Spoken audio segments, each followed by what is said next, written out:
Tuhan, pada hari Minggu kemarin kita sudah belajar tentang apa yang diajarkan Tuhan Yesus kepada murid-muridnya terkait dengan hal berdoa.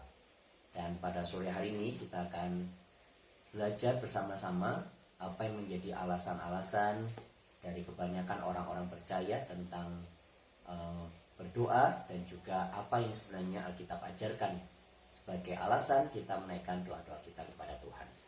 Sudah pasti pada waktu kita ditanya apa sih yang menjadi tujuan Bapak Ibu atau kita berdoa, mungkin ada di antara kita yang menjawab, ya doa itu kan nafas hidup orang percaya, sudah semestinya kita berdoa. Doa itu komunikasi itu manusia terhadap Tuhan dan lain sebagainya.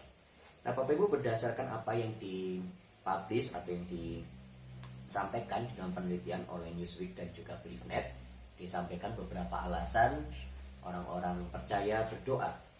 Yang pertama adalah mencari petunjuk Tuhan, sebanyak 27% menyampaikan hal itu. Kemudian mengucap syukur kepada Tuhan sebanyak 23%.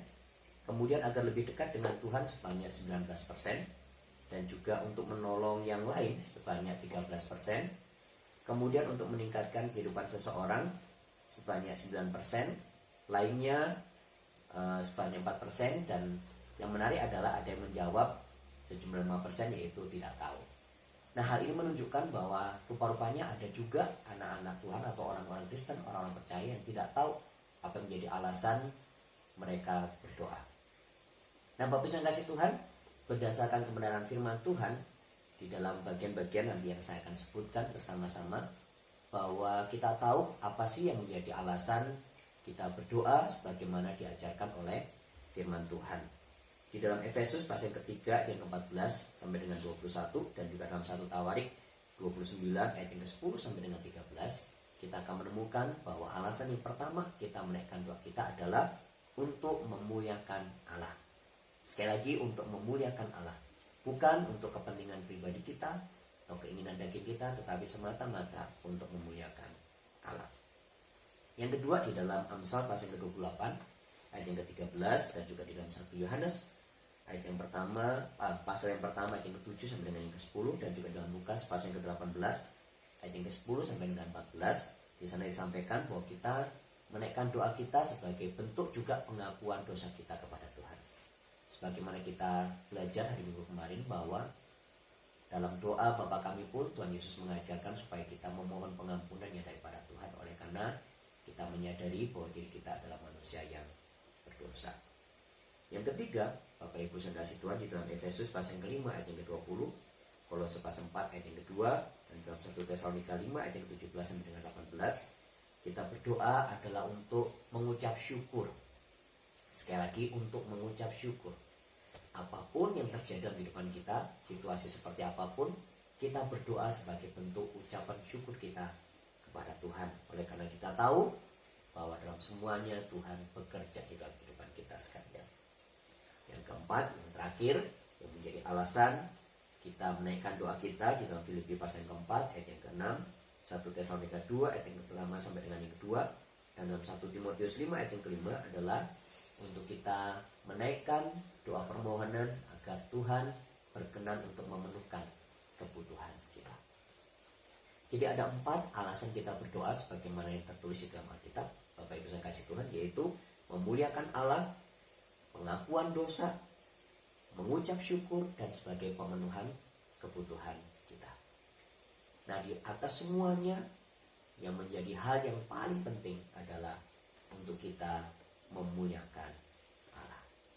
Nah kita tidak tahu apa yang terjadi dalam kehidupan kita oleh kasih Tuhan, tetapi biarlah hari-hari ini, sementara kita menghadapi situasi wabah virus corona ini, kita terus berdoa kepada Tuhan. Biarlah dalam semua yang terjadi ini, melewati semua persoalan ini, biarlah Tuhan saja yang dipermuliakan. Puji Tuhan, kami akan mengakhiri dengan membacakan bagian firman Tuhan di dalam 2 Tawarik pasal yang ke-7 ayat yang ke-14. Kami akan membacakannya bersama-sama. Firman Tuhan mengatakan demikian, 2-3. Dan umatku yang atasnya namaku disebut, merendahkan diri, berdoa, dan mencari wajahku, lalu berbalik dari jalan-jalannya yang jahat, maka aku akan mendengar dari surga dan mengampuni dosa mereka serta memulihkan negeri mereka. Mari kita meluangkan waktu, kita akan berdoa saat ini secara khusus untuk bangsa dan negara kita Indonesia. Mari kita berdoa. Tuhan, kami sudah belajar dari kebenaran firman-Mu bahwa seharusnya kami berdoa untuk memuliakan Allah sebagai bentuk pengakuan dosa kami kepada Engkau ya Tuhan, dan juga sebagai bentuk ucapan syukur kami serta menyampaikan kebutuhan-kebutuhan kami kepadamu. Dan saat ini ya Tuhan, kami berdoa secara khusus untuk bangsa dan negara kami Indonesia, memohon kiranya Tuhan Allah Engkau yang akan menolong bangsa Indonesia melewati wabah virus corona ini ya Bapak. Semua lini, semua lapisan masyarakat dari pemerintahan sampai dengan setiap rakyat ya Bapak, biarlah kami boleh bergandengan tangan bersama-sama. Bahkan gereja-gereja Tuhan juga boleh bergandengan tangan, menyatukan hati bersama-sama, untuk kami boleh saling mendukung, saling menopang, saling mendoakan ya Tuhan, dan saling menyatakan kasih kami kepada satu dengan yang lainnya.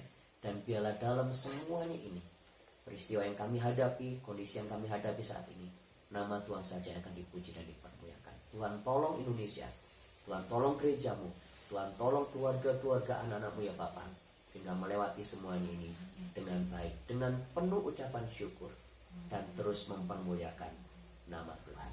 Terpuji namamu, kami mengucap syukur kepadamu, kami berdoa di dalam nama Tuhan Yesus Kristus. Amin. Tuhan memberkati kita sekalian. Shalom.